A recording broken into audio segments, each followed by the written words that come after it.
Hi, ഞാൻ doctor sheet. മുടി കൊഴിച്ചിലും ക്ഷീണമൊക്കെ മാറി നടുവേദനയും ഒക്കെ മാറുന്നതിനായിട്ടുള്ളൊരു കൂട്ടുണ്ടാക്കിയാലോ നമുക്ക്.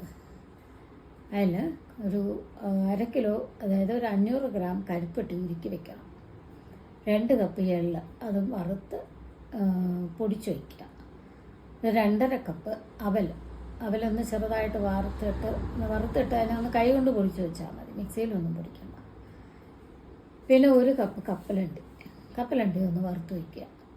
ഈ കരിപ്പെട്ടി ഉരുക്കിയതിനകത്ത് 1 സ്പൂൺ നെയ്യിൽ കുറച്ച് തേങ്ങ ഒന്ന് വരട്ടിയിട്ട് അത് ഉരുക്കിയ കരിപ്പെട്ടിക്കകത്ത് ഇടുക. അതിനകത്തോട്ട് തന്നെ എള്ളും അവലും കൂടെ ചേർത്ത് നല്ലവണ്ണം ഒന്ന് കുറുക്കിയെടുക്കണം. അതിനകത്ത് 1 സ്പൂൺ വീതം ജീരകം ചതച്ചത്, ചുക്കുപൊടി, ഏലക്കപ്പൊടി, ഇത് ഇത്രയും കൂടെ മിക്സ് ചെയ്ത് കപ്പലണ്ടിയും കൂടെ ചേർത്ത് നന്നായിട്ട് മിക്സ് ചെയ്ത് വെച്ചിട്ട് അതിൽ നിന്ന് 1 സ്പൂൺ വീതം രാവിലെയും രാത്രിയും കഴിക്കൂ.